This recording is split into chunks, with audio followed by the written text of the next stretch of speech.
anyone here like to share what they feel their challenge is in being super orgasmic? Anybody want to say? I know you said, did you say the menopause? How do you keep that? I do keep my intimacy and love for sure.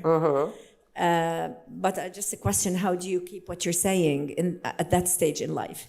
Well, you see, it's all a belief, isn't it? The belief is when you go through the menopause, everything dries up, you're not fertile anymore, so you lose your attraction. But who said that? You know, do you think Michelle Pfeiffer is not sexy? Some of the hottest women in the world are in their late 50s and 60s. But when you have a belief, you start to turn into that belief. Like when I was pregnant, I said, oh, you get really fat, your time is not your own, it's exhausting. Actually, my cameraman just said, oh, you know, it's exhausting having a baby. It's like, but it isn't. It's only is if you believe it. A lot of people go through the menopause and say, it's actually, I feel more sex. I don't have to worry about getting pregnant ever again. There are no kids in the house. It's so sensual. We have longer sex, nicer sex, more erotic sex. We can do it anytime we like. And I'm not worried anymore about, oh, God, I'm going to get pregnant, or I've got to get up and go to work, so you need to stop now. So you have to question your belief. Why do you believe that the menopause has stopped you having erotic sex? Why do you believe that you're not sensual anymore once you've had the menopause? Because unfortunately or fortunately, we make our beliefs, and then our beliefs turn around and make us. And we have something called confirmation bias. We start looking for proof of what we believe to be true is true. So how many people here have been through the menopause? I definitely have. And how many of them said it made them unsexy? Not unsexy, but you lose the urge to have sex.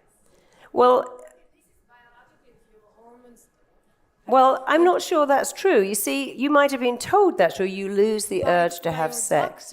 Sorry? You tell us by your doctor that your Yeah, but hormones, doctors your don't know hormones, everything. Get thinner and you don't have estrogen, so it's related to as much as you want to have it and your desirability to it, your urge for sex goes down. Have you been through the menopause? You don't look like. I'm perimenopause. And has your urge to have sex gone away? Briefly after the doctor told us. Oh, you see, isn't it after he told you? You see, that's the problem. We make a belief and then we turn into the belief. I never lost my urge to have sex. And when you have sex, the urge comes back. It's like if you drink water every day, your body asks. Whatever you give your body, it wants. If you sniff Tipex or Whiter every morning, you'll start craving sniffing chemicals every morning. So if you have sex, the more you have sex, the more your body wants to have sex. Was your doctor a guy? Yeah. Well, probably.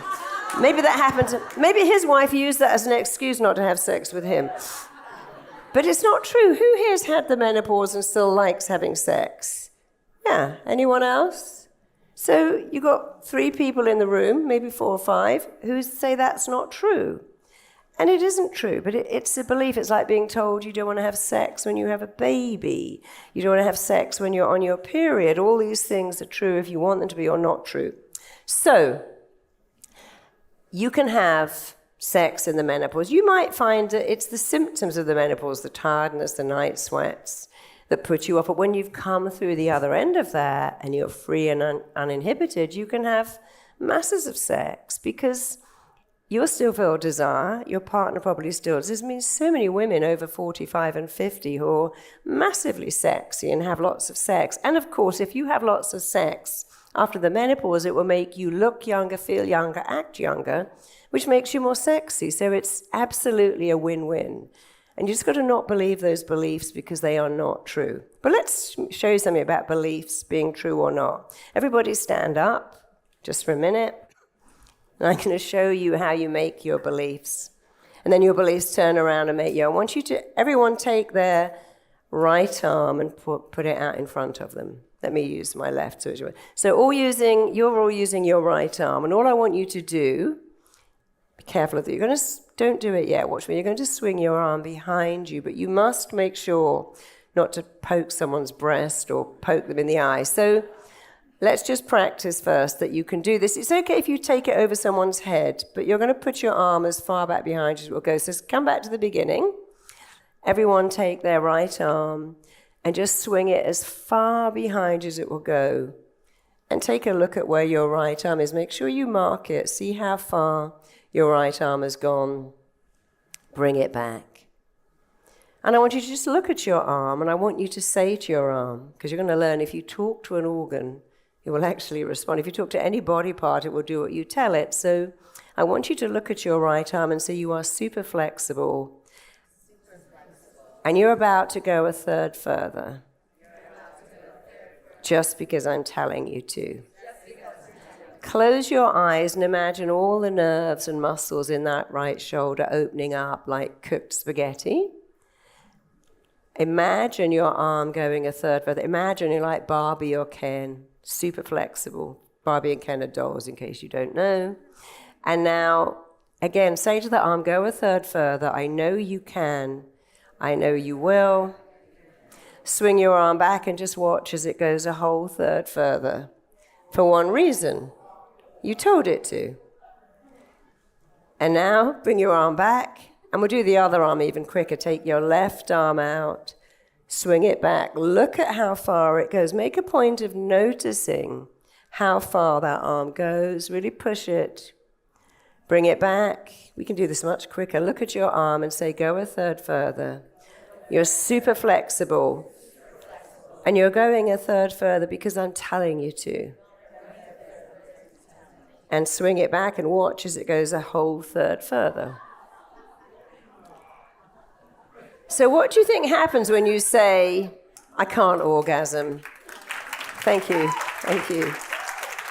We'll do a few more of these in a minute. So, of course, when men say, I can't get it up, I can't satisfy my wife, I have premature ejaculation, when women say, I just can't orgasm, it just doesn't happen, you're actually making that real.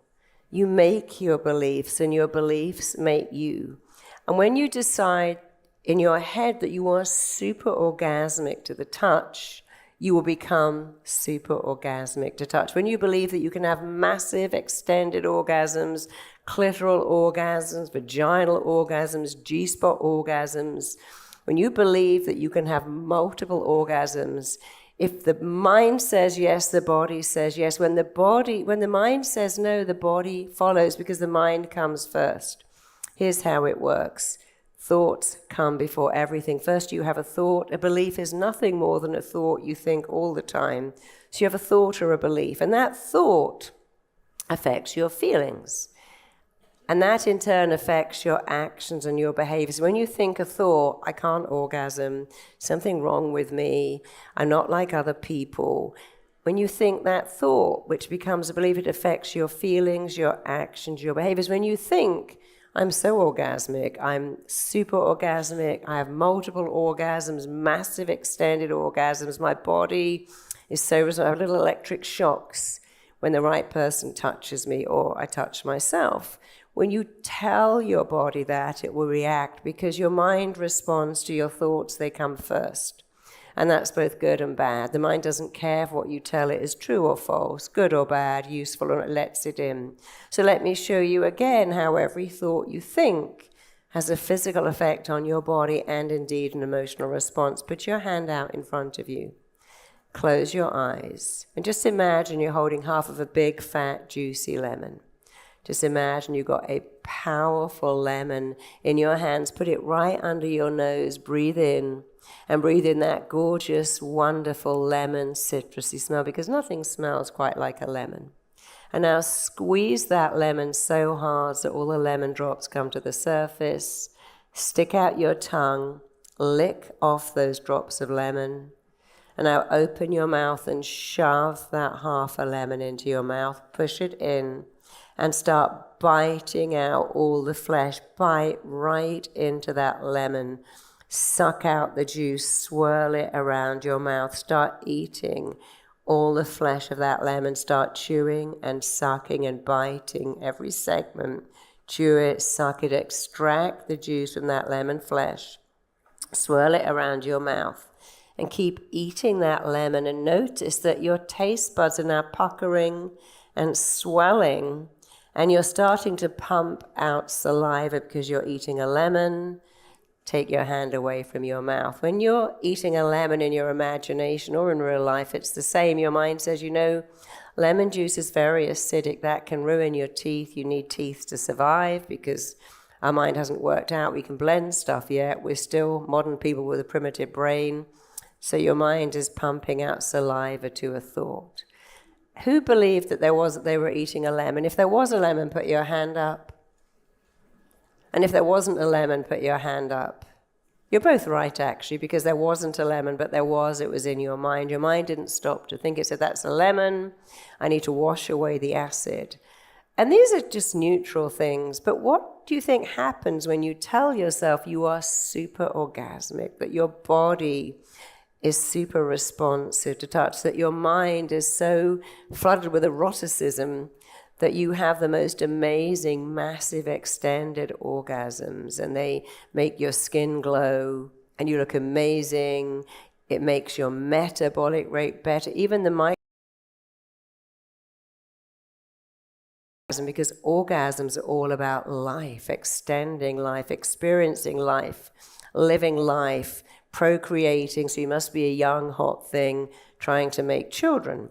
So when you're telling yourself you're super orgasmic, you're switching on an incredible life force, you have to understand that you are responsible for your orgasms. It's up to you to get the most erotic part of your body, your mind, to really believe that you're super responsive. And you want to change those neural circuits, neural pathways. We have neural pathways, and they love newness. It also comes back to, do you have the confidence to ask for what you want, to find out what you want? When you're having sex with yourself, you're teaching your body how to respond. A lot of people don't like sex aids, especially men. It's like, well, how can I compete with that thing? Look, the ears are doing that, and it's going on for hours, and I just feel inadequate now. It's like, no, it's teaching your partner how to respond. So if you feel that you're not sexually very responsive and you like to be, do not be afraid of Googling sex aids. You can buy them. Well, my friend's got a great sex shop, and it's called Please Yourself. Isn't that a great name? Please Yourself.